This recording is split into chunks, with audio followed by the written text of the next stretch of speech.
All right, I hope we're getting started here. Let's see if the bits are flowing through the streams.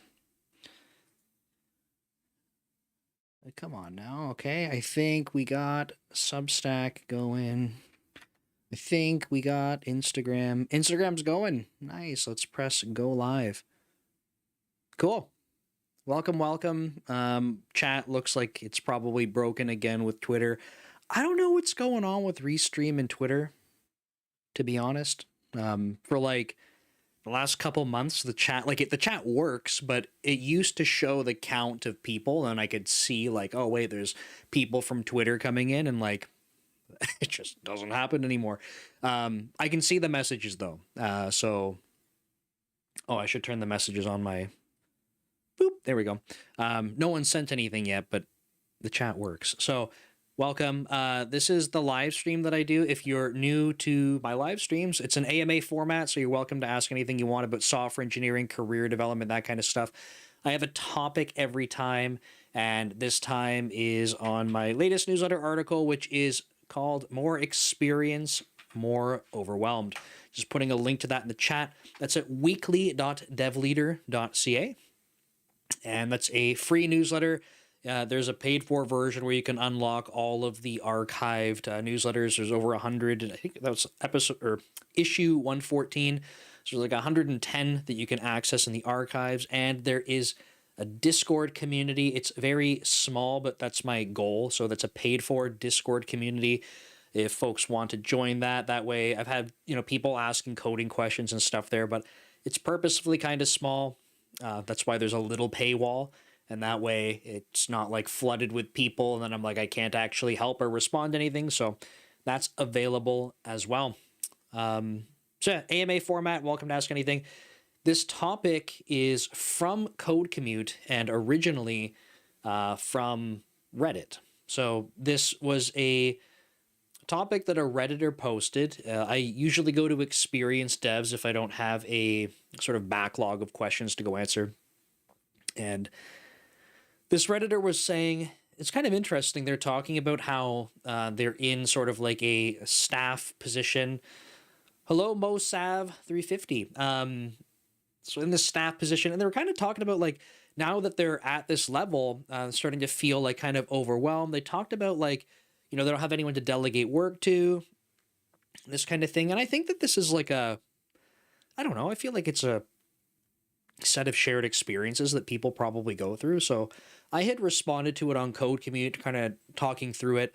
When I talk about these things on Code Commute, I try to address, what the person's talking about, but then also on top of that, general perspective. And then this newsletter article that I'll go through is really like a more generalized perspective overall on this kind of stuff. But this topic overall is something I have talked about before. It's not new. And before I start going through like some of the content of this, one of the things that kind of just wanted to make sure I touch on at the beginning of this is like, this is the type of thing that I think that sometimes people don't really consider. And I think a lot of us are guilty of this in software development, right? Like a lot of focus on our careers. Probably a lot of people in this industry are of a similar personality type in some regard, where it's like, trying to be, or not even trying, like our high performers are trying to be even higher performers, high achievers, this kind of thing. But like always trying to look for more, right? And especially when we talk about career development and career growth, there's a lot of focus on like, well, how do I, I'm starting as a developer, how do I go like to mid-level? How do I get to senior? Like, what does this career trajectory look like? And, my experience from managing engineers is like, this is a really common thing that comes up. I've had even people that I don't manage but have done like early in career mentorship. It's a really common question. Like people are like, hey, great, I started, I'm working, this is awesome, it's exciting, but like tell me about getting to the next level. It's like a thing that happens very early in these conversations. Personally, I found this more in like big tech, and when I worked in a startup, it was a lot less about that. People seemed to be just more focused on like, how do I just in general do a good job and make sure I'm doing the right stuff? But in big tech, I find there's a lot more focus on the career push. So the reason that I think that this is a really important topic overall is that, like, as you gain more experience and you try to operate at the next level, and then you ultimately get to that next level, the expectations sort of continue to increase. And this is important because the idea behind this is that when you're operating at some level and you're like, cool, I want to be promoted into the next level, a lot of the time you need to be showing that you're operating at that next level. Then it's recognized for a sustained period of time and people go, great, we don't have to take a chance on this person operating at the next level. We can see that they're doing it consistently. Your manager has enough sort of call it can't speak ammunition or evidence. I was trying to put those words together. They have enough evidence to be able to say like, hey, look, this person's deserving of this promotion. And let's say it happens. But if your goal was like, I'm just going to push really hard for a little bit, get to that next level, and then I can like take a step back and coast, I think this is where, bigger recipe for disaster in terms of like feeling overwhelmed because, like I said, the expectations go up. And, even if that wasn't your goal to take a step back, it's like when you do that push to get to that next level, like truly the bar raises and the expectations raise with it. So something to keep in mind. The more people that I talk to, especially through content creation and just meeting more people of different backgrounds, I've met more people because I thought there was like zero people like this for some reason, but I met more people that say, hey, look, I've gotten to a certain level and like, I'm great here. Like, not that I'm going to slack off and do nothing, but like, I'm great where I'm at. I don't need to be pushing for that next level because I just do not want the extra, like whatever it is, like extra potential hours, extra workload, extra stress, like, kind of focused on my family or I'm focused on other things that I'm doing in life. And this is a good spot. I'm happy here. Question in the chat from Bonic999 is it's still worth it to get a degree in computer science, and two, is pursuing software engineering still worth it long term? I'm gonna have bias here. I think the answer is absolutely yes. There are people that would have said even before like all the AI stuff going on or the job market looks like, people would say, well, you don't need a degree. My answer to the first part, like, is you're asking, is it still worth it to get a degree into computer science? I don't know. I'm stuttering or something. I don't know what's going on. Panic. Is it still worth it to get the degree though? My perspective on this is like, do you need one? Like, do you need one to become a software developer? The answer is no. You don't need one. With there being more and more competition, do I think that it's a helpful thing? Sure, I definitely think so. Just to give you a really trivial example of this, just to help illustrate my point, if you took two people with identical resumes, everything is the exact same, okay? One person on their resume just also happens to have a degree. That's just one more thing that stands out compared to the other person, at a minimum. So I don't think that's the best sort of reason to do it, but that is a reason. I think what's more important is if you feel that you can extract value from that degree. So what do I mean by that? If I reflect on my own career journey and like education that came before my career journey, I went to university. I went for computer engineering. I did get a degree in this. And sorry, on Instagram, thank you for your question. I'm just going to answer this one first, and then I'll jump over to yours because it doesn't come through in the chat for others to see. But I think it's a great question. So for me in school, during school, I kind of felt like this is stupid. Like I went from, in high school getting like really high marks without trying. And I was like, oh, university is going to be a breeze. Was not a breeze. It was terrible. I didn't like what I was learning. I struggled a lot and like was like, why am I doing this? And then for me, I went for internships. I had 6 internships in my 5 years of university, and that made a world of difference. I was like, I know that I want to do this. So for me, paying for the education at the time seemed like a waste, but the experience from internships was absolutely worth it. In hindsight, my time in school was a lot less about the specific courses I had. School forced me to figure out how I learn. School forced me to learn a lot of different things around analysis, which might sounds very generic. Yes, but engineering in general is analysis heavy. So I feel like the specific things that I learned in school are kind of like I don't do calculus in my day job. I'm not integrating things. I'm not taking derivatives. I'm not doing Laplace transforms or Fourier transforms. I'm just not doing any of that stuff. I just don't do it. I don't do circuits, whatever. The specifics to me don't matter at this point, but there's a lot of things that I take away from school that are sort of like meta lessons that I think are very applicable. So that was really helpful. The degree can be helpful in terms of like, does it look good on paper? Sure. There's going to be some places that want to consider that. And then internships for me. So for me, was it worth it? Absolutely. For you, I'm not sure. But if I could go back in time, I would do the exact same thing I did in terms of what I did for my program. Next part, is pursuing software engineering still worth it long term? I absolutely think so. I think that things will look different. I don't think that software engineering is going away. People can debate this. No one has a crystal ball. So anyone who wants to jump in and say, well, you're wrong, it's like, okay, we'll prove it. You can't, and that's okay. I can't prove that it's going to stay either. We're not going to get anywhere on this. But I do think personally, and the reason I haven't just like jumped ship to go do something else is that I do think it's going to exist. I just think it will look different. I say this as an engineering manager as well. Think about it. If there's going to be no software engineers, do you really need me? My job is a people management role. If there aren't people because there's no software engineers, you don't really need me, do you? But I do think that it's important. I do think it will exist. I just think that the role will look different. That's all.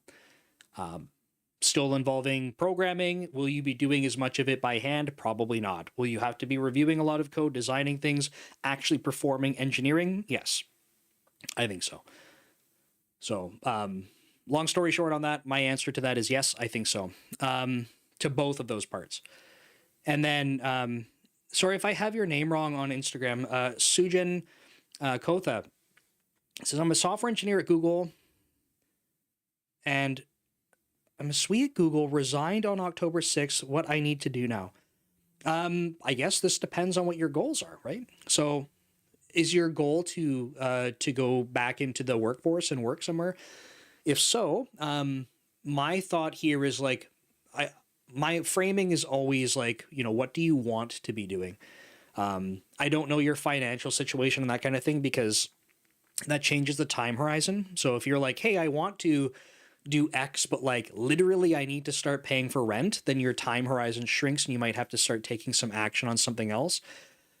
But if that's not super pressing, like, by next week you need to get a paycheck kind of thing, I would strongly encourage you to think about like, what are the things that you enjoy spending time on? And I mean this because if you, at least this is just my opinion, if you spend time on stuff in your career and you're like, I hate what I do, I think it's really hard personally to excel at that. I think it's going to be demotivating. You're not going to be interested. So like you're going to be spending all this time doing something you don't actually enjoy or you're not interested in it. And sort of getting further ahead in a career path like that is going to feel like you're walking through quicksand. Can you do it? Sure. Do I recommend that people spend the majority of their life doing that? No. So I do always recommend try to think about the things you enjoy doing. If that means like you're ready for a different challenge, like I'm just making this up because I don't know your background and I apologize here, but if you did mobile development, awesome. Did you love doing that and you want to keep doing mobile development? Okay, cool. Was it in a domain that you enjoyed, right? Like, was it, I don't know, you worked in payments for mobile devices or you did finance or you did games or something? Like, do you enjoy that still? If so, great. Like, gravitate towards that. If not, like, start thinking about the parts of that you would swap out. That would be my take. Once you have an idea for that, think about the different places that are hiring for that.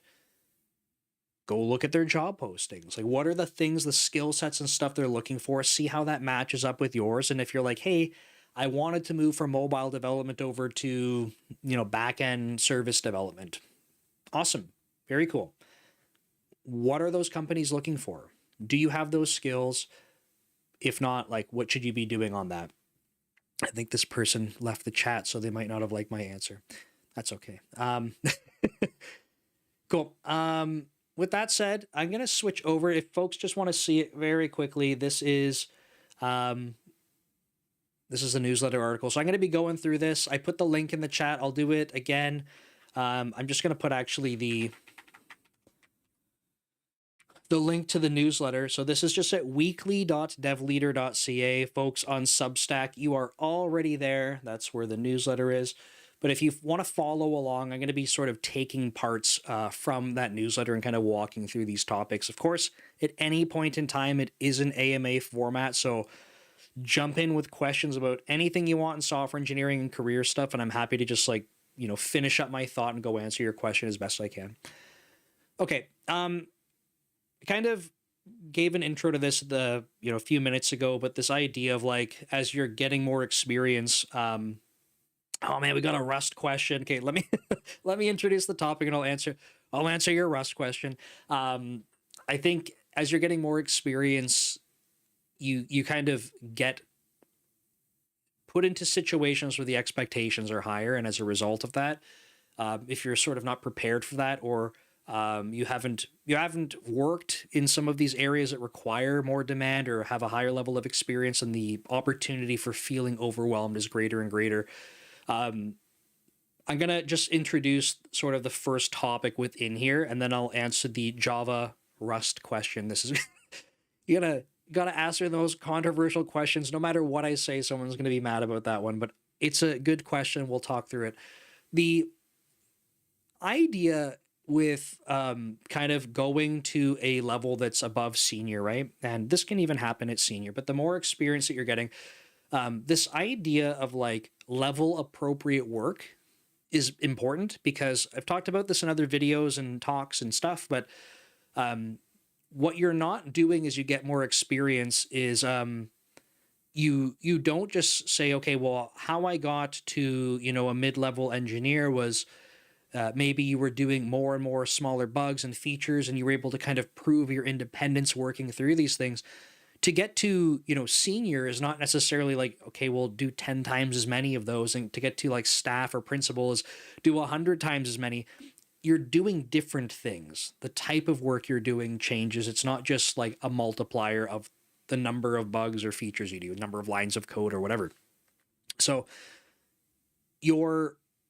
how you're spending time changes. And I think one of the things that becomes more and more apparent is that the type of work you're doing will eventually require that you are leading projects of different sorts. You're trying to get people bought into things. And ultimately, there's going to be work that comes up in these projects where you need to be able to figure out what delegation looks like. So to give you an example, if you're leading a really big project, there might be situations where, sure, like given the number of people that can help contribute and all of that, different resourcing on different projects, timelines, maybe it is that you're doing all of the pieces of that project. In what I would consider a more ideal world, if within a team or organization there's multiple big projects going on, if there's enough people to help across different levels, it would be really helpful to be able to take people that are more junior, and I don't mean like only junior people. This could be just anyone who is not necessarily at your level. So they could be senior if you're at staff or principal, they could be mid-level, they could be junior. Finding things that they can work on that contribute to your project can be awesome. But what's really tricky here is that a lot of people in these levels, especially in the beginning, like you don't have direct reports. So you don't just go, okay, well, I need, to delegate some of this work. Like, let me go look at my team list and like, I'll go through and I'm picking Jimmy, like Jimmy reports to me. Jimmy does not report to you. You don't have direct reports. So where this gets tricky is people feel like, well, I don't have, the help to go do this. Like, I don't have direct reports. How do I delegate things? So we're going to talk through that, but I'm going to answer Jabwan's question in just a second. Devin in the chat says, just barely caught the last question, stages of life. It's okay to enjoy changes from time to time. Absolutely. It's a great point. And it's a good thing to reflect on periodically too, because the things that you enjoy the things that you want to be learning, like these things will change. And if you think that they're carved in stone, you'll probably find a point where you're very complacent or you're not feeling comfortable or whatever it is. And you're like, wait a second, like maybe it's just time for change. Okay, Jabon, Rust or Java? The answer is C sharp. And there you go. We're all done here. So thank you everyone for the live stream. Okay, no, in all honesty, there's opportunity in both. They are different, I would consider like different paradigms for programming. What's tricky about this question is like, I'm gonna, I jokingly say C sharp, right? And C sharp is just the better Java. So does that mean that I'm going to tell you, well, then go stick with Java because it's close to C sharp? The answer is no. And I'm not going to tell you just switch to Rust, right? You will have people that are hell-bent on Rust. And if you were to go ask this question on social media, which, by the way, this could be a fun experiment because if you want to get someone to engage on your post, tweet that. You'll have Rust people that will say, obviously, Rust. Rust is the best thing that's ever happened to the earth, right? This is the only way forward. Everyone should use Rust. There's no better language in Rust. And then you'll have Java people that will say similar things. Oh, Rust? Okay, sure, yeah, but Java's been around for forever. It's battle tested. It's used everywhere. There's a bajillion things built in Java. Like, have you seen Android before? By the way, there's a lot of Java there. Like, you won't get a clear answer. And the reality is, like, there isn't a best programming language. If you are looking for, particular jobs, like, this is what I would recommend. Like, what kind of work do you want to be doing? Right? And if, like, and this can change over time as well, but, like, where are you at in terms of your skill sets and what work would you like to be doing? Because this is just my take on this. If you're like, hey, I know a little bit of Java now and like I'm trying to get a job or I want to switch into a job and like they're using like higher level languages like Java, C sharp, things like that. Python, I don't know, it's a little bit higher. Then you might want to stick with something like Java and you're more comfortable with that. And that's cool. But if you're like, I'm trying to change, I'm trying to get into these other areas, I do want to do, and people are going to freak out because I'm not trying to say like Rust can only be used for like, doing kernel development or something. But typically people are using Rust for lower level things because if you're trying to go build different types of systems like web applications, or you're trying to, think about like your TypeScript React sort of stack with Node and everything else, like, could you do that with Rust? Sure. And there's going to be people online that are like, I do that with Rust and it's awesome. And like, that's great. But probably statistically speaking, the rest of the world is not doing that right now. So kind of, you might want to pick and choose your battles here. So I think either option is great. I don't think there's, a better one here. Think about the type of work you want to be doing. And the other thing is like, there's nothing that says you can't learn both, right? Maybe you're at a point where you know a bunch of Java and like exploring Rust could be super interesting. It could be enlightening to see how things go. Maybe that's not a good move right now because it will be overwhelming in terms of trying to balance. I'm just making this up. Maybe you're learning, maybe you're still kind of new to Java and going to try and learn Rust at the same time is going to feel like crazy. So like, don't do that. Save that one for a little bit later, right? I don't think that there's a one right answer here. I'm just trying to give you different perspectives so you can make your own informed decision on this. What's Carl say? Carl says that's Carlos. Some companies not only believe that more experience should do more, but the ones with the higher salary should do more. They forget that the quality of things that get done is different. That's absolutely right. Yeah. Cool. Okay. So yeah, Jabon, let me know if that makes sense. I hope that does. Sorry that it's not like clearly go pick this language, but I think that I think anyone who's telling you like, obviously this language over the other is like, they're kind of just like telling you their personal preference and trying to shroud it in some other nonsense. So, that's my take on that. Ramesh says, hi, I'm a PSC and my work and experience is mostly roving around .NET. Over a decade experience in .NET, I find AI things very interesting. Should I pursue this new journey with the current tech stack or switch to C++, Python, and or what? I don't even know what Mojo is. So honestly, like I think it just depends on the type of stuff that you want to build. It's a good question because it's very similar to the last one, but I think you have a little bit more context in your question that might help you answer it kind of for yourself. I feel like I'm giving like the cheater answers here, like, yeah, I could answer your question, but really like you can answer it yourself. But I kind of mean it with this stuff, right? Like, again, so Ramesh is actually saying mostly revolving around .NET. So what am I going to say? Like, stick to .NET, right? Yeah, because C# is just better, and that's the way it is. But no, in all seriousness, it's like I would think about the types of things that you want to build personally. So like I build stuff that uses and interacts with LLMs, right? I personally build in .NET, not because I think that it's the best language or infrastructure in the world, or like C# is the best language in the world. I use it because I'm very, very comfortable with it. So when I need to build stuff, someone might say, you know what, but like, in all honesty, Python is a better option here. This C++ would be more performant here. It's probably a better fit. And I go, I get it, but like for me to go build things, I'm extremely comfortable in C#. It would literally slow me down to go pick anything else to go build in. Is that a good reason to like never learn another language? No.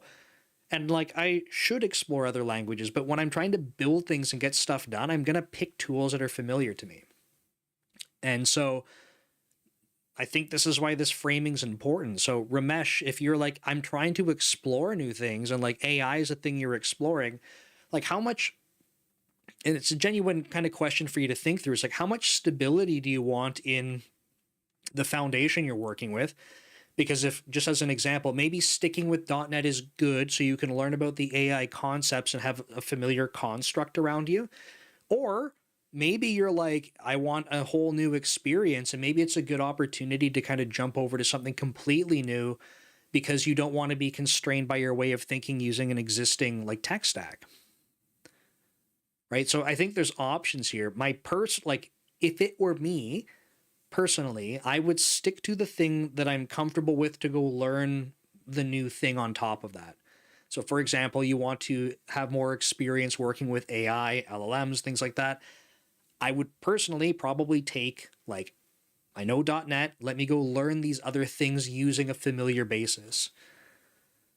I like keeping some consistency in what I'm learning so that personally not everything is switched, because when I start to hit a wall, it's like, okay, well, is it a wall because I'm fighting with the syntax of this language, or I'm fighting with maybe the syntax is fine, but there's weird nuances to the language? Or is it because the concepts like dealing with LLMs and stuff like that is all like over my head? Like when I'm trying to learn and explore things, I don't want the entire experience to feel overwhelming. So I like keeping some things fixed. Now, is that the same for you? I don't know. Is that going to align with the type of work you're trying to get? I don't know. But I think that these are things that you want to prioritize for yourself, right? Like, is it just a learning experience, or is this like I'm trying to set myself up for different types of work? If it's the latter, what I would personally do is look for it's going to be sort of like sounding like a broken record, but like, where do you want to work, doing what? What types of things are they looking for? And if you don't have that experience for your resume to put forward, that could be a good opportunity to go work on those things. That's my sort of really rambly answer to that. Devin says, my opinion, switching stacks isn't necessarily right. Adding a stack, yeah, I think that's a good way to put it. Adding a stack to what you know is the play. You may find that you're even better equipped to build the stuff. Yeah, I think that's a great point. It kind of, it's certainly not exactly what I said, but like when you swap out all the things, there's kind of no foundation left, but adding to it is like another tool to go leverage. So I don't know. I like that approach. Carlos says, for the ones asking what language is better to learn, they can look at the market, the job they want. Yeah, exactly. That's Carlos is saying what I'm saying. Jabuan, back in development, 6 years of experience, just looking to learn another programming language. C# is just everywhere. We're looking at new jobs. Very interesting because I haven't been looking at new jobs. And I feel like historically I've heard, this is going back a few years still, but people are like, oh, like who's using C#? Like what do you work at Microsoft? Yes. And I feel like there's different regions, and I don't know, maybe this is just my experience from talking with people online, but I feel like in Europe, there's a lot of people that are using .NET a lot more. But I've been hearing it more, like people talking about it more, and I think I think there's just more awareness that like, hey, you can run .NET on not Windows. And it's like, yeah, it's been like that for like a decade. But anyway, like it's cool. I think it's a great platform, and I'm super excited more people are doing it. Baron Bites, this year I've seen AWS, Azure, and GCP all have outages. No, I don't know what you're talking about. I think just AWS and GCP. Have you been involved in any past post-mortem analysis that discovers how to avoid production errors? Oh boy, yeah. It's funny you mentioned that. No, so I work at Microsoft. I don't work in Azure, but like I wasn't in the office, but like I'm working while that big Azure incident was happening.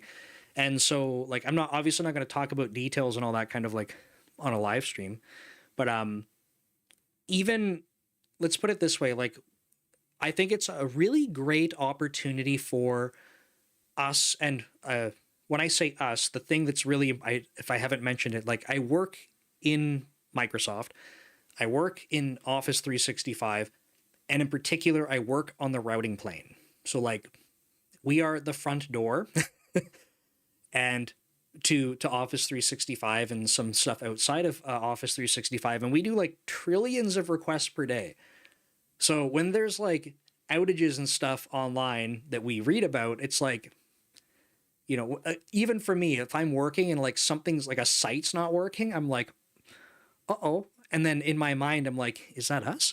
So, it's always top of mind. And I think something that's really like, obviously outages suck for everyone involved, right? Like you have users that are down, there's services across the world not working. And then, you have employees scrambling, like everyone loses when that happens, right? But I think one thing that's great is doing these reflection exercises. And so when they don't happen to us, great, we're not the ones paying sort of the penalty of like, oh man, that sucked to live through, but we can still get all the learning and doing the reflection and talking about it, right? So for example, if we're hearing in the news like, oh, you know what, like that was caused because of configuration change. And then we're going, sure, but like we do configuration changes very safely. Like that could never happen to us. And it's like, you don't think that they were trying to do it safely too? So like what happened, right? They're trying to do it safely. Like there was some other thing. And it's like, when we talk about systems at these scales, it's like, it's ludicrous, right? I was saying that we do trillions of requests per day. That's not millions. That's not billions. That's with a TR in the beginning. That's a few handfuls of requests per day. So when we're talking about the scale that we're operating at, it's like the levels of defense that you need to think about, and like the speed at which you need to be able to mitigate the inverse, like the slowness that you want to be able to roll changes out so you can measure the right signals. Like you want all this control. Slowness is a weird word to use, but I mean like you want to be able to do things carefully, measure, get the signals, and go, cool, we feel great about this. Okay, like, and you have automation and systems in place to keep you posted on that. But there's lots to learn when these things happen. So yes, the short answer is like pre-mortem exercises, post-mortem. Pre-mortem, for those of you that haven't heard, is like the doing your post-mortem ahead of time. So assume you're looking at your architecture and assuming all these issues that could happen with your design. Like, what are your mitigation strategies? Do you have to go build more to accommodate those things and prevent them from happening? That type of stuff. But yeah, when especially when these things happen in the news and we read about them, it's like we do some work on our end to try and think through them and say like how would that play out for us? So I think it's a great question. Thank you for that. YouTube restricts the character counts in chat. Oh man, well, sorry. Sorry, Devin. Ramesh says, currently I'm doing similar, comfortable with .NET and learning AI concepts, and the current tech stack is pretty good. Catch on the language is nice. Yeah, so Mojo. So yeah, I literally have not heard of Mojo. So it's a new programming language developed by Modular that combines the ease of Python with the high performance of system languages. Interesting. I've not heard of this. No. I guess I probably live under a rock or something, but that's okay. There's something new every day. We'll have another language by the end of this live stream. I've not heard of it. My personal thought on like stuff that's like super new like that is like, and again, I don't have a crystal ball. If it's super new, I don't know if I would like, I would personally probably wait a little bit to go invest a lot of time. I think if you want to learn about the concepts and see like what, like how is it that they could have sort of the readability or the high level characteristics of a language and still have all the benefits of like high performance, low level languages, like I would be very intrigued to go learn about that and understand it because that seems interesting. But in terms of like how do I go master this programming language, I would for me I would just probably not recommend that, because by the time you do that, like is anyone even using it, or is it just kind of like a novelty? Might be a lot of interesting learning that comes from it, or maybe it takes off and it's the most amazing thing in the world. It's just not something that I would personally like sort of like gamble on, I guess. But yeah, a great question. Thanks for sharing. I appreciate that. Okay, I don't see any other questions. I'm going to jump back over. So delegation, right? It's this is going to be one of those things where we talk about soft skills again. So I think when it comes to delegating and you don't have direct reports, like it's a little bit easier for me. I manage teams.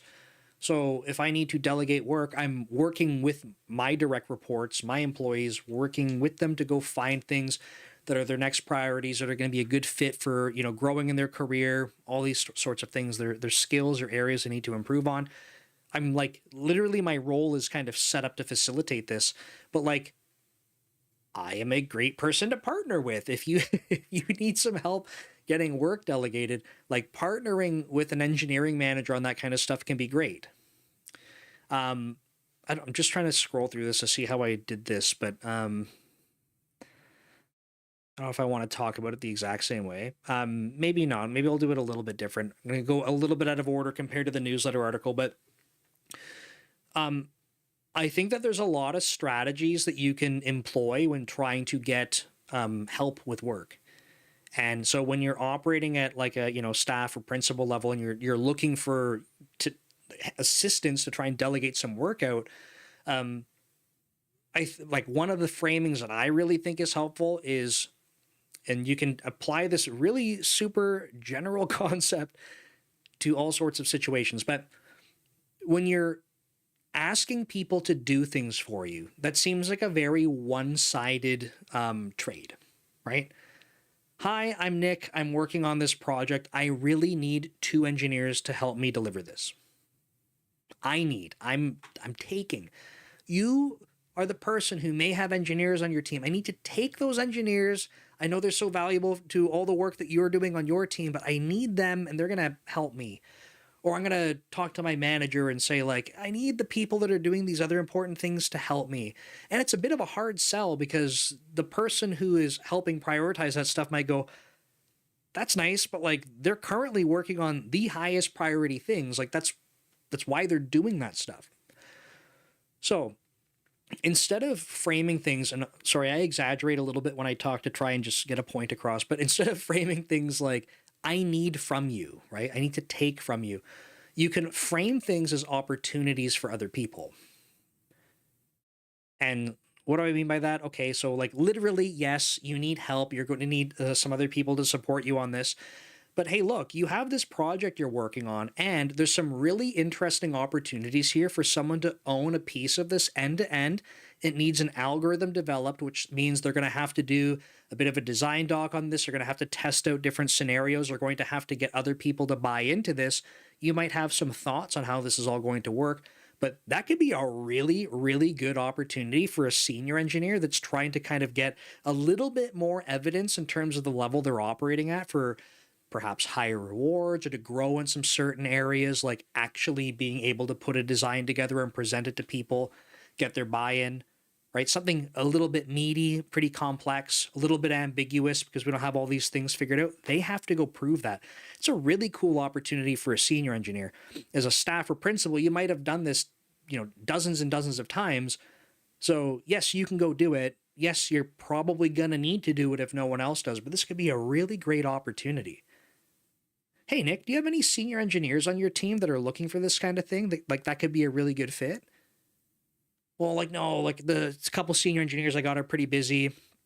But you know what? That is kind of interesting because one of them is wrapping up a project right now. And one of the things that I've been talking about them with is it would be really good if they had, after they wrap up these couple of small things, they are looking for something a little bit more significant, right? So maybe this is an opportunity for them. So you can start to change conversations into being yes, I need help, but this could be an opportunity for someone to contribute. And as managers, at least in my opinion, if you're doing a good job leading people, it's not just go to the list of priorities and pick the most urgent on fire thing. Hopefully your list of priorities is not just the most urgent on fire things. Yes, that will happen. But ideally, when things aren't all on fire, you can start looking at things and going, yes, these are all relatively high priority, but these are really good opportunities for individuals, for engagement, for building skills, for people that are working through different parts of their career journey, for different types of, how they're trying to make it to the next level. When you work with individuals, you find that there's gap isn't the word I want. There's opportunities for them to go focus on certain things and trying to align work that is high priority that fits some of those areas is really valuable and takes a lot of effort to try and coordinate. So could be a really good opportunity. Romeo says, I worked for Target and have absolutely loved being there. However, there are rumors of more layoffs. Sorry to hear that, man. Ugh. And I didn't get cut, but the PMs on my team did. Should I start looking for a new gig? My answer to this is not necessarily because of that. But I don't know if I've framed. I kind of think especially on live streams, and if you watch Code Commute, I do this a lot. I haven't thought about this out loud yet, or maybe I haven't even thought about it at all. This has been something that's crossed my mind a little bit recently, and I'm wondering if maybe more of my general advice is not hey everyone go start looking for jobs. But maybe my general advice to many people is hey, when's the last time you looked at your resume? Because if the answer is yeah, it's been 8 years. Maybe not. Maybe it's a good opportunity to look at the frequency that you refresh your resume and do it a little bit more regularly, right? For me, I have to sneeze so bad and it's not ready yet, but it's it's right there. So I'm hoping it doesn't sneak up and I sneeze into my microphone. Just fair warning. I'm trying my best here. Fighting for my life. For me, I haven't updated my resume in a long time. So again, I'm thinking about this for the first time. I don't I know unfortunately Microsoft has also had layoffs. I don't wake up and go, is today the day kind of thing. I don't kind of have that type of existence that I'm living through. But at the same time, it's I don't think that I'm uniquely immune to that type of thing. I am not special. There's a lot of people that have been laid off that have been, incredibly amazing. And it's it's not them as individuals. It ends up being parts of the business, right? Where they make decisions at a business level. That's what happens. It's not the individuals. And so I'm not unique in that regard. So the answer is, if I see it happening around me, should I at least kind of go, maybe it would be wise to have at least some kind of preparation. When's the last time I did a leet code question? When's the last time I thought, for me as an engineering manager, if I have to interview, if that's going to happen, when's the last time I even thought about what, those types of interview questions look like? When's the last time I've touched my resume? If I haven't updated my resume with anything I've done over the past 5 years at Microsoft, we all know writing performance reviews isn't trivial in terms of like, here's the stuff I've worked on, and you're trying to like, make a case for yourself. Like, and if I haven't done that in 5 years, like it's going to be easy. Like, no. So maybe it's a good opportunity to start touching up on these things. So, Romeo, like I don't have a crystal ball, and I'm really sorry that, you and, I know you still have your job, and that's awesome. But for those of you that have lost jobs, for those of you that are kind of worried, right? Like, I'm sorry that people are going through this. And I guess my advice to sum it up and not ramble too much is like, I don't necessarily think it's the reason to go searching for a job, but I do think it's a good reminder to go brush up on some things, not in a panicky way necessarily, but like take some time to do it. And maybe we stay on top of this a little bit more regularly. Maybe that's once a quarter, once a, semester. How do we say that? Right. Maybe for some people, once a year is still way better than what they've been doing. So improving or increasing the frequency, I think, might be where it's at. Carlos says, unfortunately, at work, we have to be selfish and think about us. Yeah, we should be ready all the time, not only in case of layoffs, but in case good opportunity appears. Yeah, that's like an interesting point, right? I think that, and I'll be transparent. Like I manage engineers, right? And if someone ever came to me, and like this has happened in my career, where people are like, hey, look, there's a really interesting opportunity. I don't like losing people from my teams, right? Like no one wants that. But you know what is awesome? When people have opportunities in front of them and they are excited, and it's like, I would never tell anyone, no, don't pursue that. No. Dude, if someone has an awesome opportunity or someone's looking for a change or whatever, if you are not part of that, what the hell do you think is going to happen? They're going to end up leaving at some point, especially if you're not part of their growth. So if there is an interesting opportunity, always encourage people like, hey, hate to see you go, but I'm excited for you, right? Like, why would I not be? And so I think the reality is here that probably a lot of us have this awkward feeling around like, because like the word that Carlos used, and I think a lot of us feel that way, is like, it's selfish, right? Like it might feel bad. It's like, oh, like if I'm only thinking about me, like that's selfish. And like we were raised, like, don't be selfish, but it's like, is it actually selfish? I realize that's the feeling a lot of us probably get, but is it selfish? I don't know anymore. I don't know the right word that I would use, because I do think selfish is that feeling we get. But I'm honestly trying to find different words to use so that it feels less like guilty. We feel less bad about it, because I think that I do think it's a healthy, good thing to do. So, yeah, it's a similar thing. Like, I have this conversation when people are talking about like salary, right? Or like, or asking for promotions. It's like, you might feel kind of gross or kind of bad because like it's selfish, or like they're going to think I'm thinking about the wrong things because it's only, like self-centered. And it's like, no, like I know what you mean because I also get those feelings, but I start to think that that's not really where it's at. Romeo says, I'm a new grad, so it makes this difficult since new grad jobs are so competitive at the moment. Yeah, well, Romeo, I hope that helps. But yeah, I would, like I said, I think it's a good reminder for me to go like, I'm not panicking about it right now, but I don't want to be in a situation where I am panicking and then I'm double panicking because I'm like, oh, I'm so unprepared. So something to think about. Devin says, just remember, if you're worried about reprisal from pursuing opportunities, turn off the setting that causes updates to your LinkedIn profile push to your connections.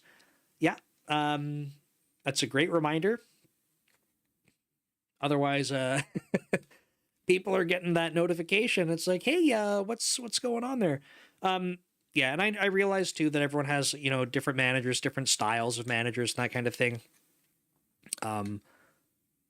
But yeah, I don't know. I cannot.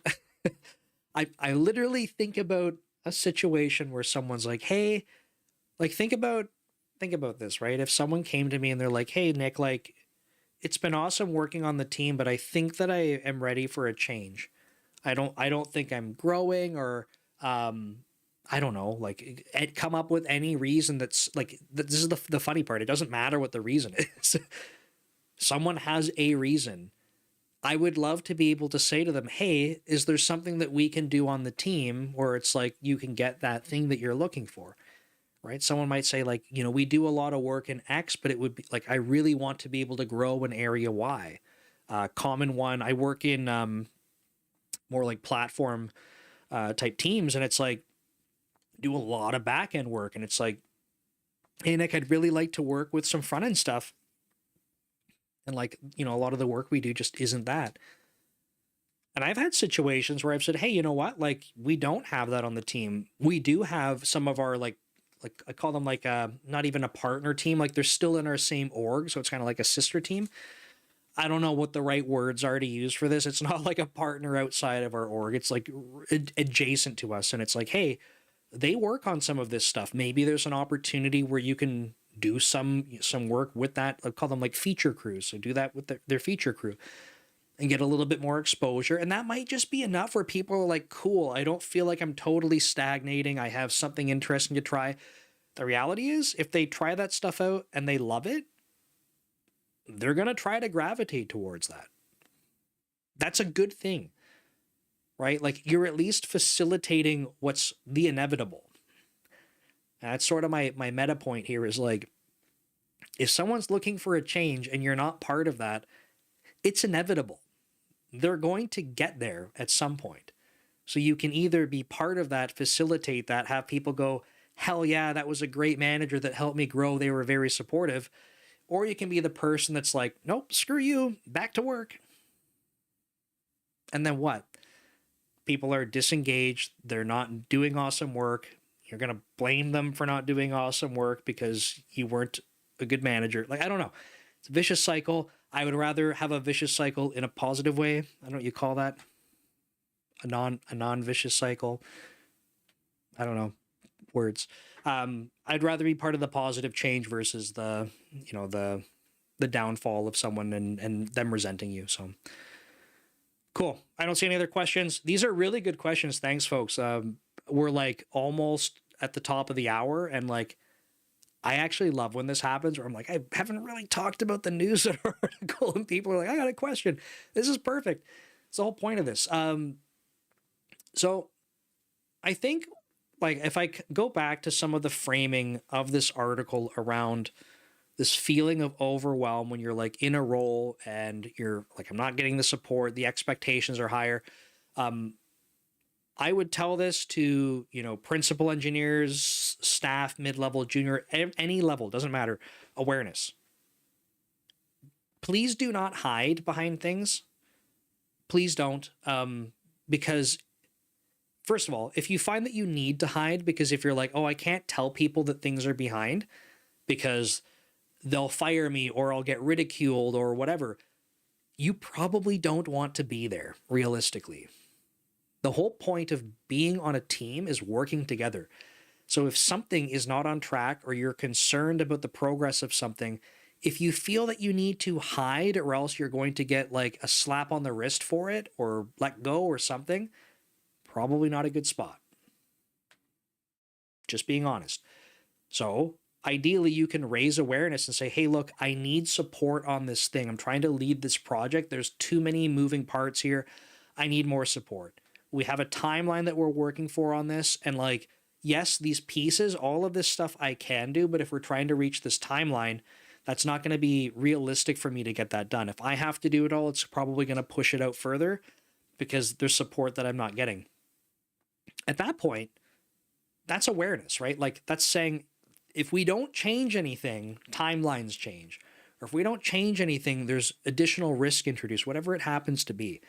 Raise awareness about these things. Have a conversation with your manager about it, right? Anyone who watches Code Commute, what do we say on every episode? Need the t-shirts. I need a coffee mug. I don't drink coffee, though. I need a shaker that says level set expectations, right? Like talk to your manager about this stuff.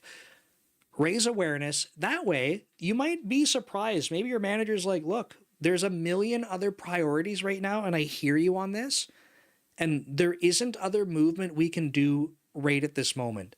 You're telling me that's going to push the timeline out? Thank you. I understand there might be other stakeholders we have to go talk to about this, and we have to move the timeline out. We don't have other people that can help. That's one possible outcome. They might say a very similar thing, and they're like, we don't have people, but you know what? Thank you for raising awareness. Let me go talk to this other group. Because there's an engineering manager there, and I know they have some engineers, and they work in a similar sort of tech stack, similar space. There might be some opportunity.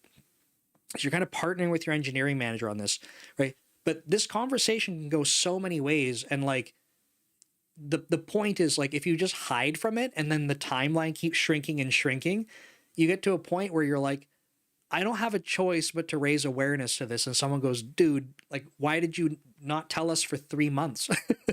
What are we supposed to do in 2 weeks now when we could have done something for the last 3 months? Raise awareness. Please don't hide. They were seeing the chat, right? Level set expectations. No, there's no there's no merchandise with the quote. I should do it, but the problem is like that stuff gets expensive to do. So just as an example, I do have a Shopify store. Where is it? This is the thing. It costs money to run a Shopify store, right? I'm typing in my browser. One sec. And there's like a couple like silly things and stuff, and like I could go put I just put a link in the chat. It's store.devleader.ca. It's a Shopify store, but there's like some funny mugs and stuff, right? Some of this is like literally I posted memes and people were like, oh, I would buy that on a mug, and I was like, I will sell you a mug. Why wouldn't I? There you go. There's mugs. But like, yeah, maybe I could do that with some Code Commute stuff. The problem is like, there's almost no traffic to this kind of stuff. I don't push products and things like that because it's for fun. But the problem is it costs money to run the Shopify store. So like in a year, I don't know, I lose hundreds and hundreds of dollars running a Shopify store because I'm not aggressively trying to like push products on people. But I don't know, like if people say, you know, I'd buy a shirt or whatever, it takes me, it's just time. I go put it on the Shopify store. There's some drop shipping stuff. Someone will make it somewhere and then we could do it. But anyway, that's that. Carlos says, what do you do in cases where you share your thoughts? And the answer is thanks for sharing, but we still have to get it done. Many times companies won't add more resources or change deadlines. Document it. Because if it's impossible, it's impossible. So document it, continue to raise awareness the whole way through. And that way, like you cannot be surprised. And when I say you, I mean someone who's like managing or in charge. Okay. So as an example, I'm going to make a totally contrived example up. You are an engineer, you're talking to your manager about this, and then they have their skip level manager. And that's the hierarchy of engineering. And so you say to your manager, hey, like, I know we have this deadline, but like, I need additional support on this. And they're like, okay, well, we don't have anyone to help and that deadline's fixed. And you go, okay, like it's impossible for me to go do all of these things based on some type of evidence, not like, I don't feel like it, but like, what's the evidence? Like, so try to demonstrate that. what does that look like? Well, at this rate, we've been doing features like, this many features in a week or in a sprint or whatever, some way to try and quantify that. This is the pace we're going at. It doesn't look sustainable. You could have a conversation about scoping back features. We used to do this a lot when I wasn't, it's a weird way to say, when I wasn't at Microsoft. Before Microsoft is what I should say. Before Microsoft, I worked at a company and we were building digital forensic software. And so there were times throughout the year where like we would try to do monthly releases, but there was nothing that like forced us to. That was just the cadence we tried to set because it was a good cadence that we found with our customers to deliver value. The teams that I manage, like every time we pushed code with continuous integration, and this was a downloadable product, by the way, not like a live service, but every time we pushed code and we got a build out of that, you could go ship that build to customers if you wanted. You could go put an installer on the internet and we had full confidence. But we would try to bundle these things up on a monthly basis so that marketing effort could go into it. And we could say, hey, look, customers, we have all this awesome stuff that we're delivering to you. And then people really like that. They like this monthly cadence of being able to deliver stuff. That meant, though, if in a month, if we plan to do, I'm just making up numbers, we plan to do 10 things. And we're like, we want to do 10 things. We know that we're delivering at the end of the month. Let's go back to this example, right? It's like, okay, well, if I can't get all 10 things done, do we have a conversation about maybe we're going to deliver that monthly release a week late? That's an option. Oh, no, we can't move the deadline. Okay. Can we get 9 things done? No, we have to do all 10 and it has to be on the state. Okay, well, we need some help from some other team. No, you can't. Okay, so you won't move anything at all. What I would do is just start raising awareness every time there's a status update and talking about the things, the constraints that you're trying to suggest get changed, the conversations around them. Because, in my opinion, if you have a manager that's like, you cannot, there's no flexibility, nothing can change, like, it would be ridiculous to get to the end of that and a manager's like, how could you not have delivered it? And you're like, my dude, I got, 20 updates written down for the past month. Conversations about this, and I told you every single time. And we tried making little adjustments here and there, and every single time I reported it to you and said, we're off track, we need more support, something's got to change, and you didn't want to move anything. I've done everything I can. If they want to let go of you at that point in time or punish you, you're in the wrong spot. That person does not know how to build software. End of story. That's it. You're in the wrong spot. And you're going to be in a better spot. Like that's it. If there's someone like a skip level who's like, what's going on here? Like, cause they're kind of removed from this. Like, what's going on? Like, why aren't we landing this, this thing, or why are we off track? Like, if your manager is trying to misrepresent that story to, someone in a higher level of leadership, you got it all documented. And I think documentation around this stuff is your best friend when you have someone in a position where there is no movement on any of this. That's my take on that. I feel like if you have to get into situations like that, it's already pretty dicey.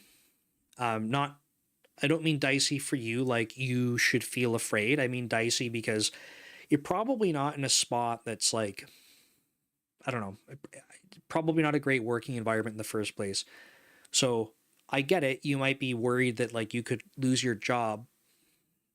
I think that if you're in a situation and there's constraints and deadlines aren't being met, and then someone lets you go over that, it's probably going to be even harder to meet the next deadline because there's less people. So it would feel kind of silly to go letting people go because you're not meeting deadlines like that. That's my take on that. I don't know if that's helpful or not, but that's what I would recommend. So raise awareness, document things as necessary. I think that's super helpful. I talked next about mutually beneficial opportunities. So kind of already went over that. I find that this is a super helpful one, is like we have teams that we work on, of course, right? We're all, maybe not all of us. Some people might be contractors or doing solo work and that kind of stuff, and that's cool. For those of us that are employed at companies, we're probably working in teams. Statistically speaking, we're probably working in teams, and so you have a team around you.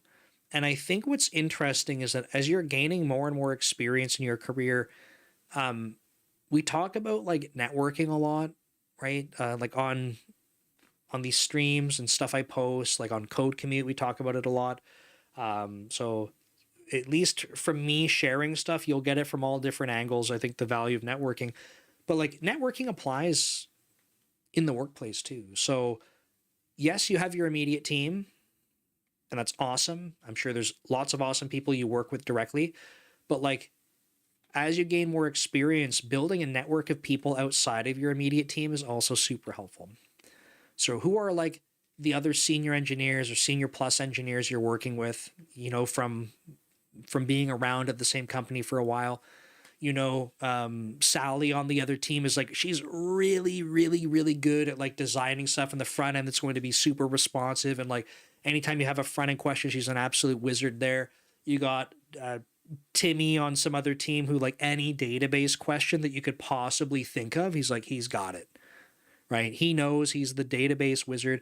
You got, I'm terrible with coming up with names on the spot. Who's someone in the chat? We got Romeo is, the best person for debugging performance issues that there ever was, right? So you build up this informal network of people where you're like, I know that I have these contacts where when something's going on, I got someone I can reach out to talk to. Build an informal network. You do that with engineers around you. I would say getting to know and work with product managers, project managers, designers, like different roles outside of engineering directly, super valuable. And engineering managers on different teams.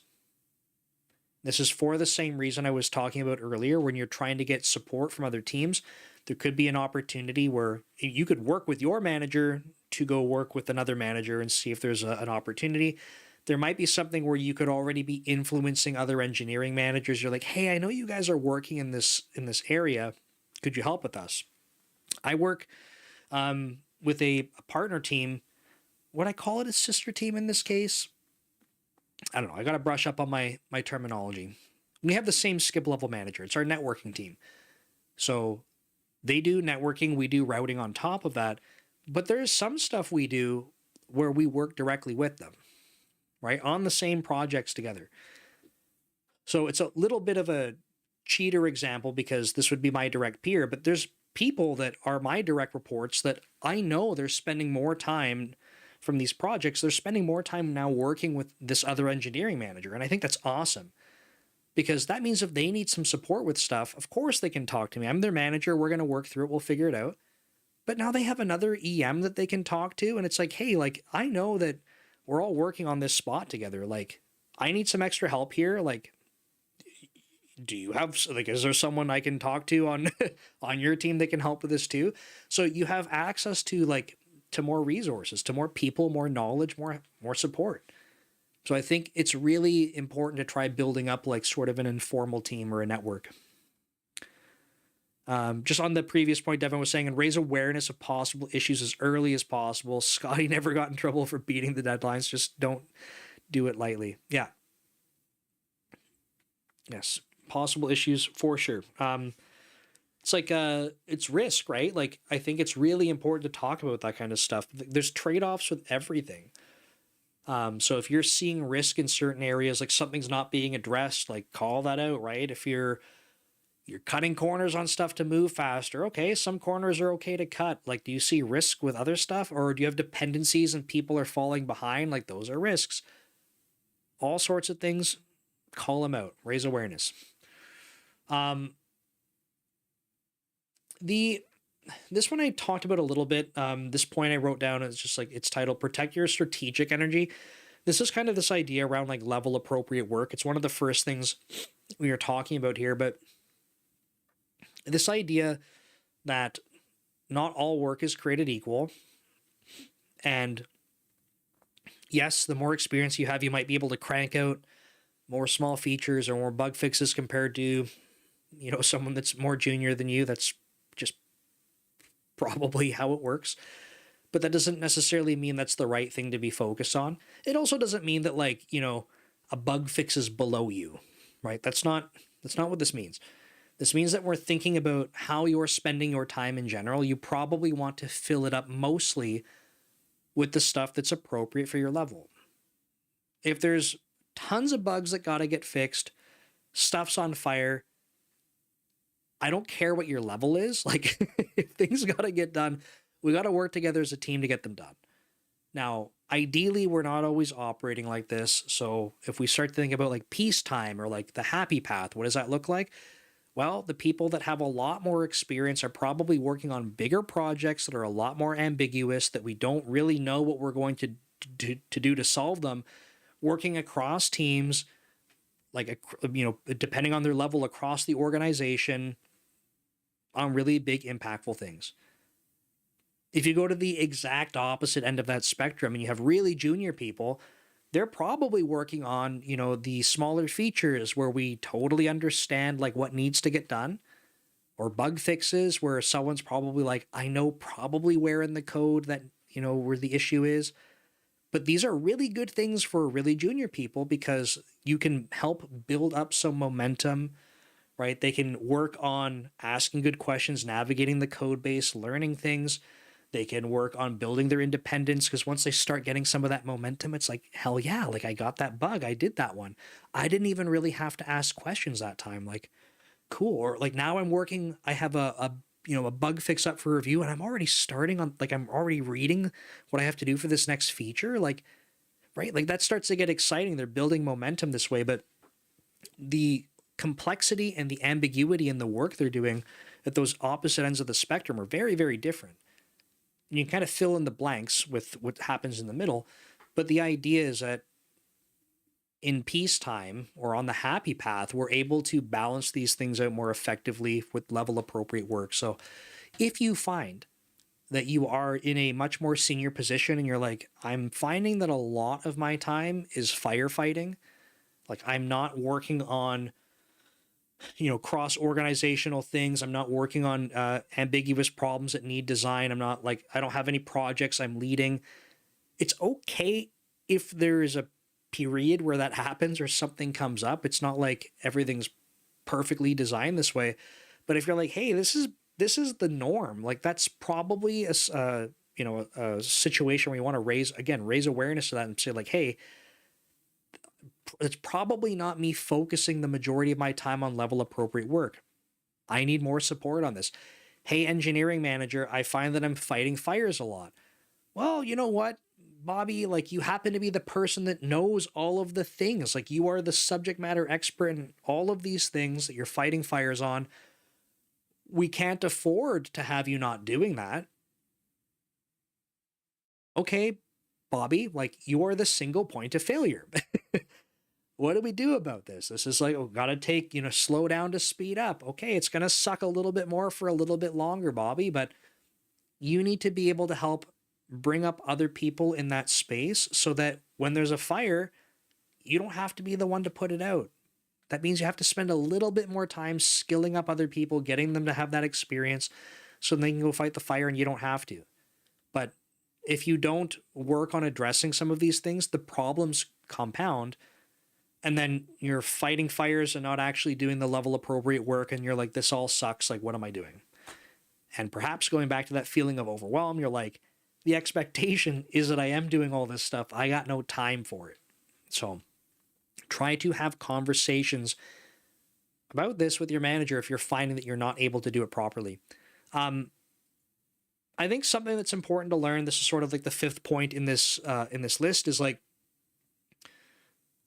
we see this joke a lot with software engineers saying it depends, right?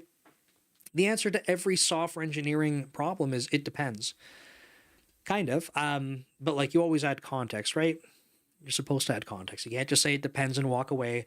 It depends. And it depends on X, Y, and Z. And here's like how that all plays out. Here's the analysis for it. That's the engineering part. The word no works in a very similar way. Okay. And I've talked about this a bunch on Code Commute, and I have many examples like from my own career.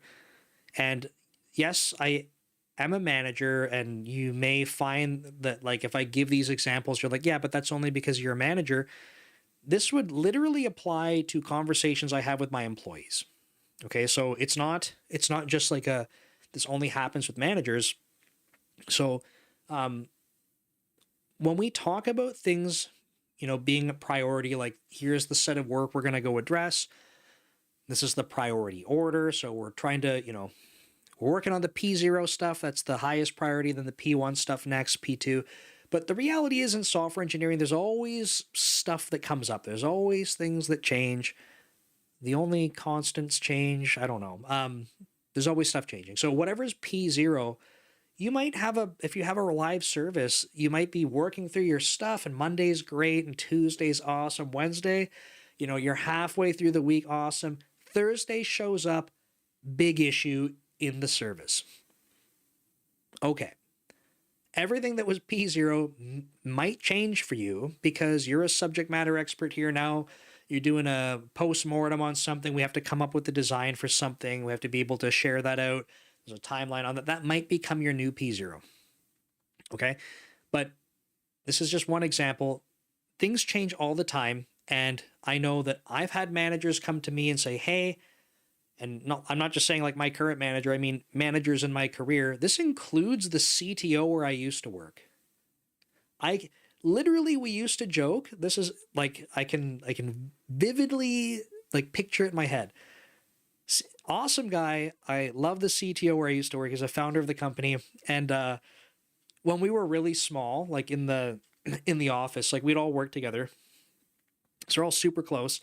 And of course, as the company grew and he was doing a lot more traveling, like as a CTO, he was doing a lot more stuff that was like business heavy. And as the founder, a lot of stuff going on for him. So he wasn't around as much the same way that he used to be, right? And it was awesome when he was in the office, but I can literally remember times where like we're working away at stuff. He's walking through the office and then you see him like heading your way and you're like, okay. And you're like, I have a feeling. And then he kind of slides up, at our cubes and it's like, hey, how's things going? And we're like chatting a bit and we're like, we know it's coming, right? And it's going to be, so I was having this conversation and I wonder like, what would it take? And it was funny because we kind of grew as a company together, right? So like I was there when we were like 7 people. So he knows what he's doing. He knows we know what he's doing. It's funny.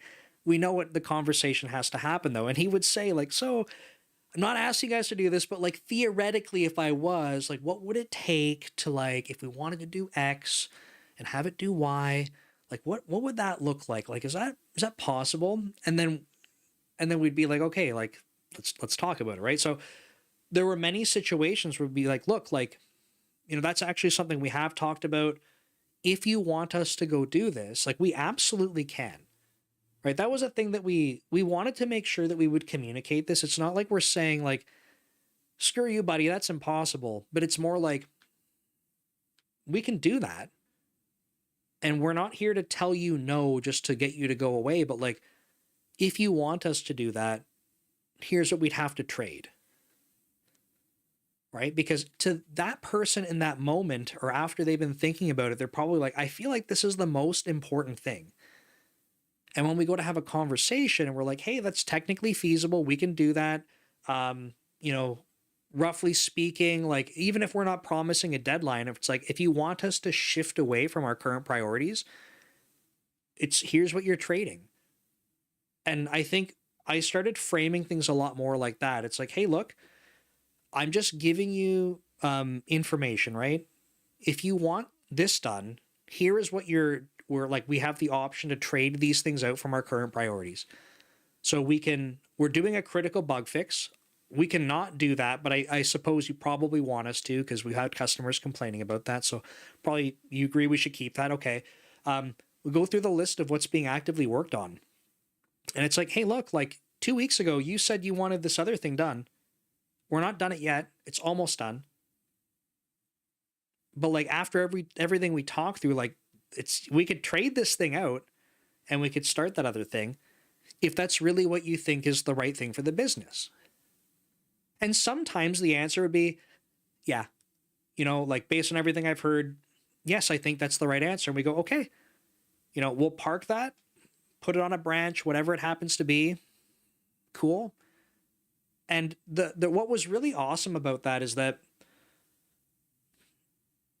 in those situations, at least this is my recollection of it with my team. I don't know. I can't say if like other teams and stuff felt this way, but it didn't like, sure, we don't like being randomized, but I think at least when we had conversations like that, it felt less bad because we're like, hey, look, we talked about what you're trading for this. You're making a conscious decision. I think the times where it felt bad was when there was no conversation. When it was just like, hey, like someone said we're doing this now and like we don't have a choice. And we're like, it felt bad because we're like, well, what's the expectation? Do you still think we're doing this other thing? Because you said that was super urgent. Like now we're not doing it. Like that was where it felt really bad. There were plenty of other times where we would do that exercise. And this is not the same. Sorry. This is the same type of thing that would happen with that CTO where I used to work. It's happened with my current manager. It's happened with my previous manager where it's like, hey, look, here's what's going on. Here's what individuals are doing on the team. And here's like things we could trade. And many times people are like, oh, I actually didn't realize that this was being worked on or someone was focused on this. Okay. Like makes sense. Right? It's almost like they didn't have the information to make decisions. Now that you presented it, they can make a different priority check. That's fine.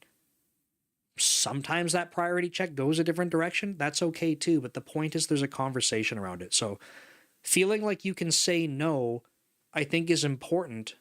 And then justifying it with like, here's the stuff we're working on. So ultimately we can change that no into a yes. If you're saying, can we, or like, do we have capacity? The answer is we don't have capacity. No. Do you want us to trade something? Because then the answer is maybe. Here's what we got going on. Here's the trades we can make. Devin says, we suffer from the classic problem of sales promising something. Yeah. Yeah. That's a very common thing. I've had to deal with that a lot too. Yeah. I think I don't know. I feel like our salespeople over time, this is going back to where I used to work. I feel like over time they learned that, if they were to do that, they can try to push us a little bit, but ultimately it's like that's your hole to undig if we don't get it shipped. So like up to you. Like you could do that, but you might not have a good time with it. But I think, all jokes aside, I think that's why it's really important to make sure that across departments and stuff like that, you're all on the same team. You might be structured a certain way with different managers and all that. You're all working at the same place with the same mission, right? So you got to work together. I think we're a little over time, folks. I'm going to probably wrap it up there. So I'm going to do my typical, my sales kind of stuff. You know how it be.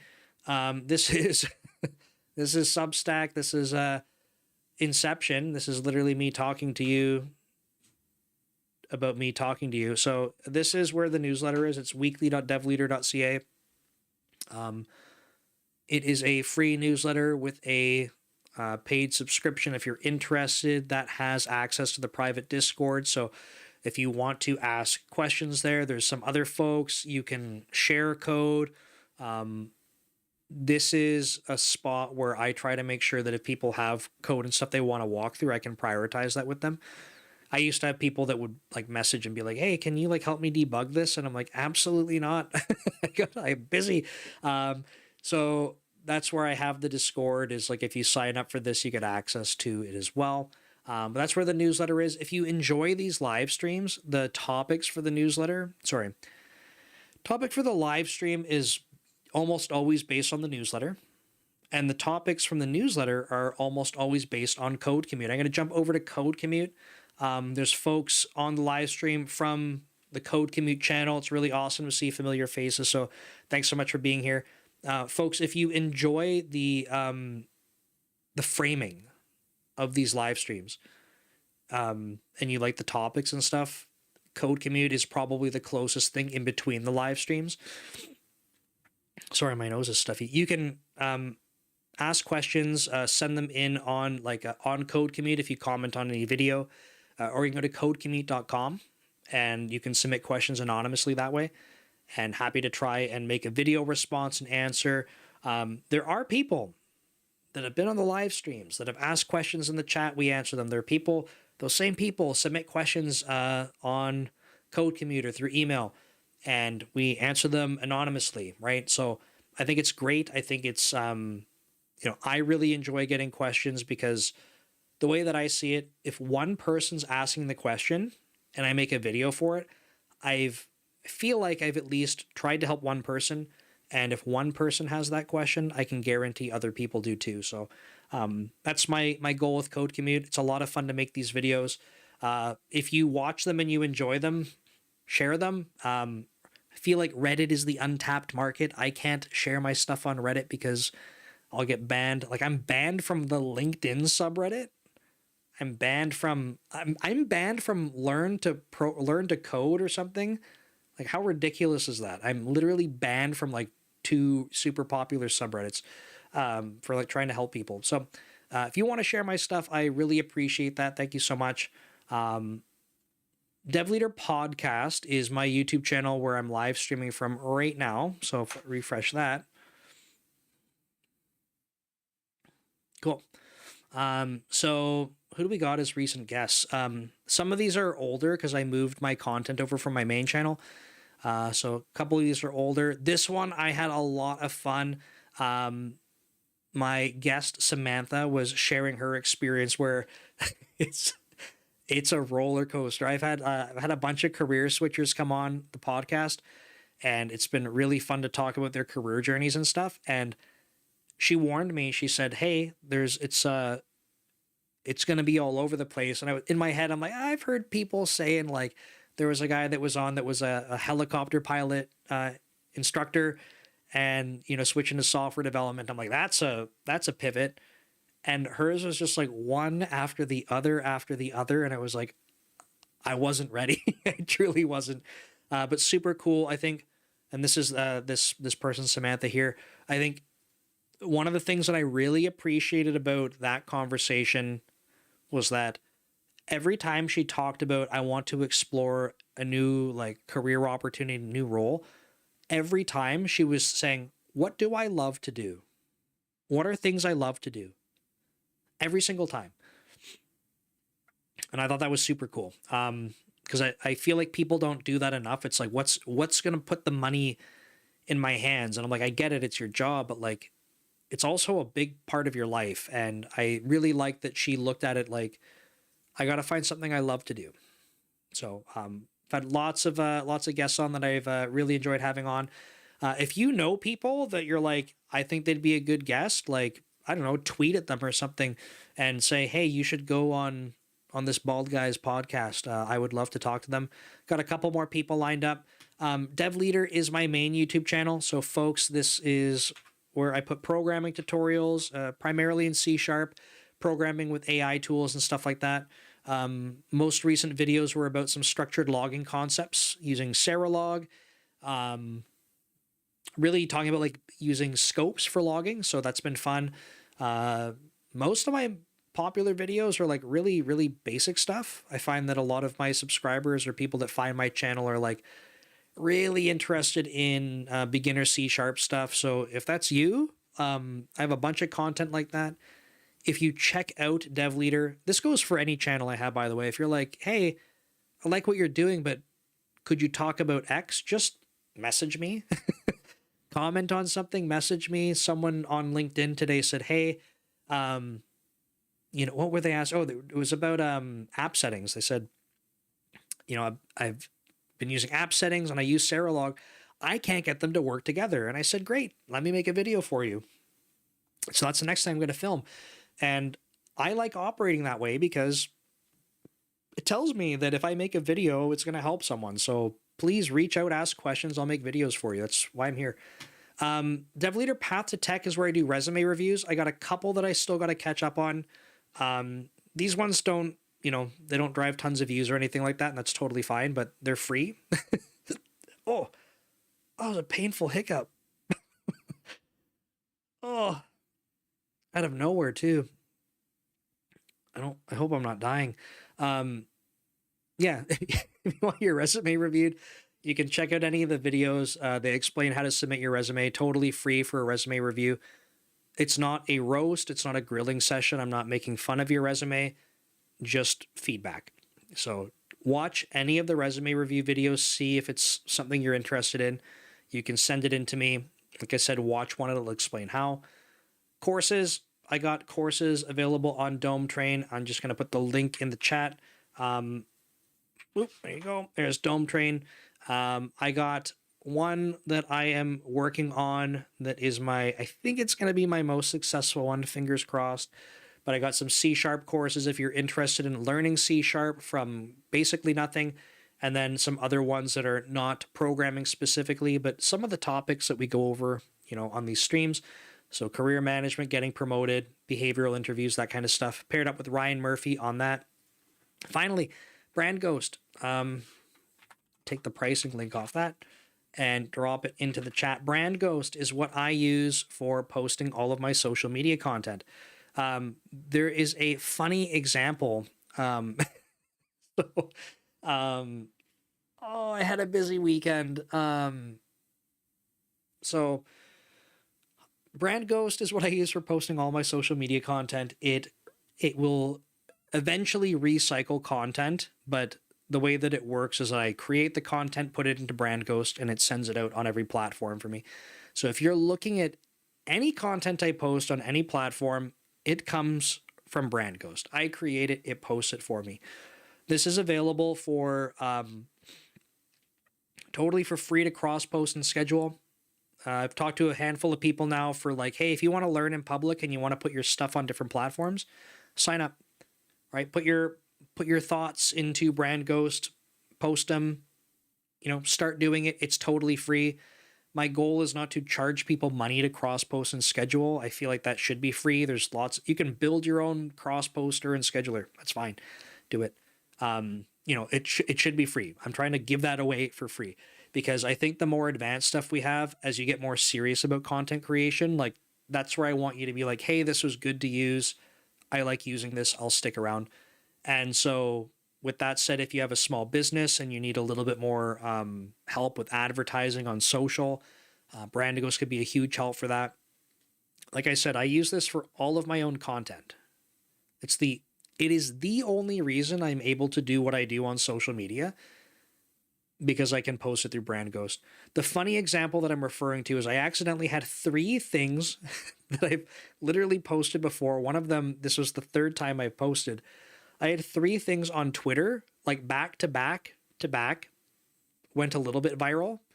And I want to see if I can pull up the graph because it's hilarious. I was showing my wife this, one sec. Because I was like looking at my phone and I'm like, oh my God, what's going on here? One of them, for those of you, if you're on Twitter, every night at 11 p.m. Pacific, I post a silly joke. I've been doing this for like over a year. The jokes are usually like really, really silly. Okay. And I had one that I posted and it was about LLMs. And I guess people had some thoughts on LLMs. So give me one sec. I want to get this like screenshot or something that I can do here. I don't know what's a good representation of this. Yeah, this is a good. Let me take a screenshot of this. Okay, snipping tool. I hope you're ready for this because this is funny. I think it's funny. Ready? So this is my normal impressions. It looks terrible because it looks like it's flat at nothing. But like, I don't know, I got a few thousand followers on Twitter. I'm not complaining about my Twitter. I feel like it's doing okay. And then I had a couple things that literally exploded back to back to back. It's been nuts. But these are things that I posted through Brand Ghost. These have literally been posted before months ago.